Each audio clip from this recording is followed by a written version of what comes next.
retrouve pour la deuxième partie. Nous sommes toujours en compagnie d'Adama Koulibaly, enseignant Fidèle Gomis, expert en énergie et environnement, et de notre éditorialiste Jean-François Kandji-Combé. Tout de suite, le dossier du jour.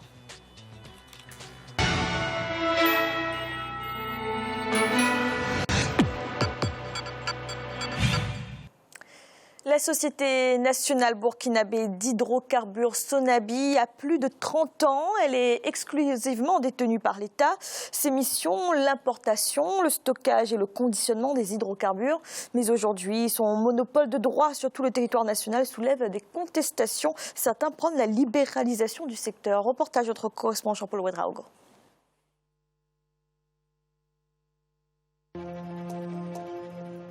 Le 9 octobre 1985 naissait la Société nationale burkinabé d'hydrocarbures Sonabi, société d'État au capital social de 3 milliards de francs CFA, exclusivement détenue par l'État. Elle a pour mission l'importation, le stockage et le conditionnement des hydrocarbures. Placée sous la tutelle des ministères du Commerce et des Finances, elle a un monopole de droit sur tout le territoire national. Son statut juridique et ses missions ont évolué au fur et à mesure de l'accroissement de ses activités. Aujourd'hui, en plus de l'importation, le stockage et le conditionnement des hydrocarbures, la Sonabi, pour une sécurité énergétique du Burkina Faso, intervient également dans la construction d'infrastructures de stockage, l'appui à la recherche d'énergie de substitution, la vulgarisation de techniques d'utilisation ou de consommation d'énergie, pour ne citer que ces domaines. Depuis sa création en 1985, la nationale des hydrocarbures réussit tant bien que mal à assurer au pays un stock de sécurité physique. Cela s'explique par la diversification de ses sources d'approvisionnement en produits pétroliers et à la capacité qu'elle a à se protéger des fluctuations du marché. Son impact sur l'économie nationale a du reste été très bénéfique pour le Burkina Faso, au point où elle a même été reconnue dès 1989 par la Banque mondiale comme un modèle de société. Le constat, c'était que les hydrocarbures étaient mal gérés à l'époque, parce qu'il y avait une structure à Bobo qui faisait de l'entreposage, une structure à Ouaga, et c'est les deux qui ont été fusionnés, et toutes les parts ont été rachetées au privé pour qu'aujourd'hui cette structure soit complètement publique. En 2015, malgré le climat socio-économique difficile, la société a réalisé un chiffre d'affaires de 530 milliards pour une croissance qui devrait atteindre les 10% au cours de l'exercice de la même année. Avec un bénéfice de 7 milliards de francs CFA engrangés, c'est une société moderne qui plus est rentable. Ce n'est pas aussi nouveau. Dans plusieurs États, ce sont des questions de souveraineté, la question énergétique. Rare marchand d'ailleurs ce domaine-là. Et d'ailleurs nous avons assisté au Burkina à une époque où des privatisations, dites sauvages en son temps, avaient à un moment donné pion sur rue. Partout, tout a été privatisé et dans la privatisation, beaucoup d'autres éléments n'ont pas été pris en compte et le consommateur final avait été effectivement brimé. Cependant, malgré l'exclusivité du monopole que détient la société, elle n'est cependant pas à l'abri des problèmes financiers. Il y a tout juste 2 ans, elle affichait une trésorerie négative de plus de 100 milliards de francs CFA. Cette situation de monopole des hydrocarbures par l'État à n'en point douter ses avantages et ses inconvénients. Naturellement, au terme des avantages, on pourrait dire le fait de l'organisation du secteur tel que nous l'avons aujourd'hui, c'est à l'actif, n'est-ce pas, de ce monopole. Cette dette imputable à 66 milliards de francs CFA aux impayés de la Société nationale d'électricité du Burkina Sonabel, son principal client, et à 40 milliards à ceux de l'État, suscite comme par le passé des prises de position. D'aucuns parmi les acteurs avaient alors préconisé la privatisation de la société, ou mieux la libération pure et simple du secteur. Aujourd'hui, la question de l'énergie, ce n'est plus juste une question de souveraineté, c'est une question de survie, surtout pour un pays de l'Interland comme le Burkina. Est-ce que tant que vous n'avez pas d'énergie, vous ne pouvez pas régler la question des produits de grande consommation, la question du transport, et puis justement la question de l'énergie. S'il n'y a pas d'énergie, il n'y a pas d'industrie, donc il n'y a pas de développement possible. Il en a été de même pour les organisations de consommateurs qui, elles, ont proposé un audit du fonctionnement et de gestion de la Sonabi. Toute mesure qui, selon elles, aurait permis de restructurer la société et de la rendre plus efficace. Cette position semble être soutenue par les nouvelles autorités qui entendent œuvrer à ce que le Burkina acquiert sa souveraineté énergétique. En matière d'exploitation d'énergie, il ne s'agit pas seulement de produire l'énergie, et de l'exploiter. Il faut également produire et exploiter dans de bonnes conditions pour qu'une bonne proportion de l'énergie que vous produisez ne se perde pas, soit au niveau de la production, soit au niveau du transport ou au niveau de l'exploitation. D'où donc l'instauration de la culture donc de l'efficacité énergétique pour pouvoir donc protéger notre production et la rendre donc efficiente dans son exploitation. Société à caractère stratégique, les experts sont unanimes sur la question du repositionnement de la Sonabi. En attendant que l'État s'acquitte des frais qui lui sont imputables, la société, pour sa part, s'est engagée déjà à diminuer ses charges de fonctionnement de 20%.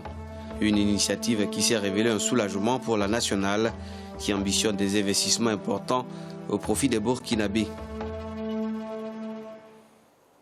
Adama Coulibaly, quel bilan faites-vous aujourd'hui de la Sonabi?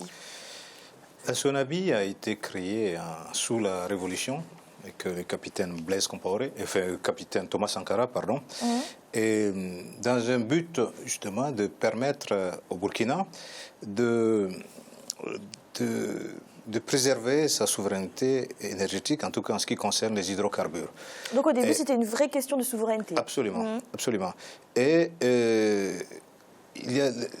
il faut dire qu'au moment où la Sonabi a été créée, il y avait à Ouaga environ 1,5 million d'habitants. Aujourd'hui, nous en sommes à 3 millions. Au Burkina, on était à environ 8 millions. 10 millions. Aujourd'hui, il y a 18 millions à l'intérieur du pays même. Il y en a beaucoup d'autres ailleurs. Hein. Et cette structure a permis au Burkina Faso d'avoir des réserves stratégiques et de permettre, ça lui a permis aussi au moment où dans toute la sous-région les prix des prix du pétrole augmentaient, de garder des prix à des taux tout à fait acceptable, même si c'est très compliqué pour un pays pauvre. Et c'est cette structure qui a permis cela. C'est cette structure qui a permis cela. Et ensuite, il faut dire qu'il y a un autre aspect, c'était que ça permettait de contrôler aussi la qualité des produits qui rentraient dans le pays. Autre chose, ça permet, ce que la Sonabi fait aussi, de mettre en concurrence plusieurs fournisseurs et donc d'acheter. Et c'est très intéressant pour le Burkina. Mais ce qui s'est passé, c'est qu'entre-temps, avec une gestion longue du pouvoir par le capitaine Blaise Compaoré et toute la patrimonialisation du pouvoir et aussi toutes les dérives qu'on a pu connaître au plan économique, cette société, comme beaucoup d'autres, ont été utilisées comme pompe. Ces structures ont été pompées pour le politique. Donc l'argent, au lieu d'aller dans sa destination initiale, était détourné au profit du politique, au profit de la présidence et d'autres structures, ce qui a pu entraîner justement ces déséquilibres. Et donc je pense que ça a été une excellente chose et ça l'est, de mon point de vue, encore aujourd'hui. Fidel Gomis, vous êtes d'accord avec les causes des difficultés de la Sonabi évoquées par Adama Coulibaly? Effectivement, il y a peut-être des causes qui sont liées, je dirais, les intervenants, peut-être en termes de gestion de la société. Et après, il y a d'autres causes qu'on a commencé à pointer justement dans le reportage, qui sont liées aussi, je dirais, au fonctionnement de la Sonabi, un peu main dans la main avec la Sonabel. Donc, parce que finalement, toutes les centrales du Burkina fonctionnent au fioul, donc aux hydrocarbures. Et il est vrai que il y a beaucoup de... Comme l'État est derrière les deux, c'est vrai que quand la Sonabel n'honore pas ses paiements à la Sonabi, l'État, je pense, a tendance à temporiser les choses parce qu'il en va aussi, je dirais, de la sûreté de l'approvisionnement, et que ce soit en hydrocarbures, mais plutôt en électricité du pays. Donc, une des causes finalement du déficit de trésorerie de la Sonabi était aussi liée, je pense, aux impayés de la Sonabel. Et vous comprenez qu'aujourd'hui, certains demandent la fin du monopole de la Sonabi? On peut le comprendre, mais attention, ça peut être dangereux aussi. Je pense que la sûreté d'approvisionnement que procure un monopole peut vaciller assez rapidement. Je pense que ce qui est important quand même, c'est quand on parle de sécurité d'approvisionnement, faut plutôt essayer de garder tout ce qui est lié au stockage entre ses mains. Et après, au niveau de l'approvisionnement, peut-être qu'effectivement, ça peut être intéressant de voir s'ils peuvent rentrer d'autres acteurs, je dirais, parce que c'est un métier qui est quand même assez difficile en fin de compte, ce qui est lié à l'achat du pétrole. Ça peut être intéressant d'avoir d'autres acteurs qui rentrent dans le jeu. Après, ce qui fait le coût du carburant à la pompe, ce n'est pas uniquement la matière première, le pétrole, c'est aussi tout ce qui est lié au stockage, à l'acheminement et au transport des énergies. Donc, si l'ouverture du marché de l'approvisionnement est fait, il faut être sûr derrière que ça puisse profiter à la population. Voilà. Jean-François, la fin du monopole de la Sonabi, ce ne serait pas une solution d'après vous? Mais moi, je m'interroge. Dans le reportage, et cela a été expliqué tout à l'heure, le problème est lequel? C'est un problème de gestion. Il y a des problèmes de gestion dont l'origine a été parfaitement expliquée tout à l'heure, de collusion avec le politique, de dette de l'État qui ne s'acquitte pas de ses dettes.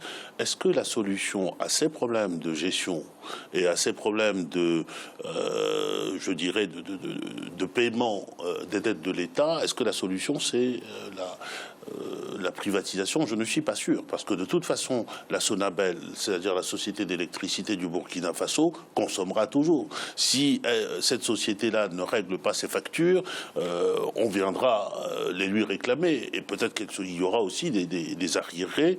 Donc, de mon point de vue, c'est un vrai débat, celui de la privatisation, dans quelle mesure, mais il ne faut pas lier avec les difficultés que connaît aujourd'hui la société d'approvisionnement, de production et d'approvisionnement, parce que ce n'est pas là une réponse pertinente, me semble-t-il.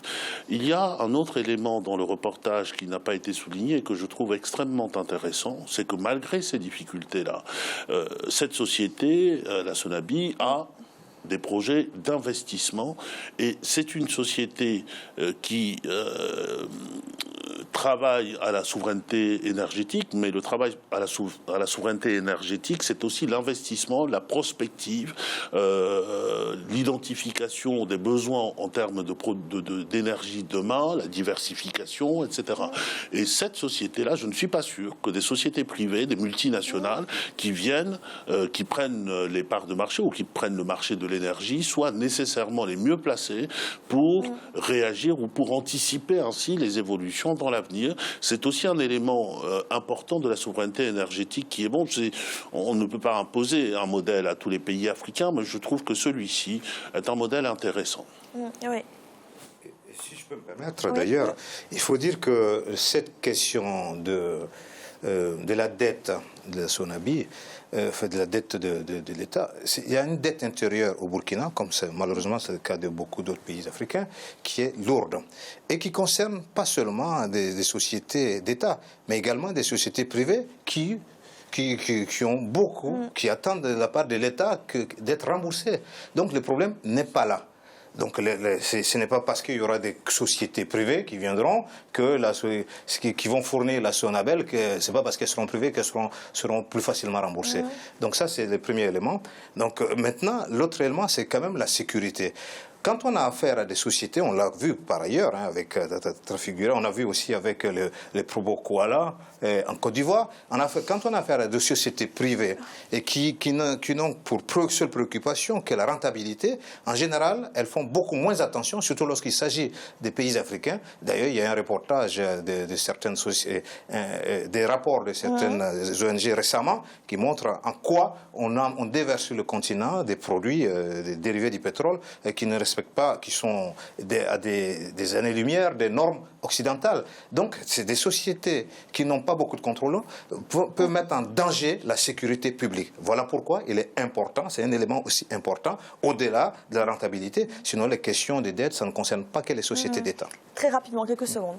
Oui, je dirais que la Sonabi doit accompagner le changement, parce qu'on est aussi quelque part dans une transition énergétique, et je pense que la Sonabi peut avoir effectivement son rôle à jouer sur cette transition. C'est-à-dire qu'ils ne sont pas producteurs de pétrole aujourd'hui, peut-être qu'on peut essayer d'imaginer, de développer. D'ailleurs, ça a été dit dans le reportage, tout ce qui est lié au biocarburant. Peut-être aussi, comme je dis, il y a vraiment un travail main dans la main entre la Sonabi et la Sonabel, commencer à réfléchir à des solutions de production d'électricité que ce soit du solaire ou même de l'hydraulique.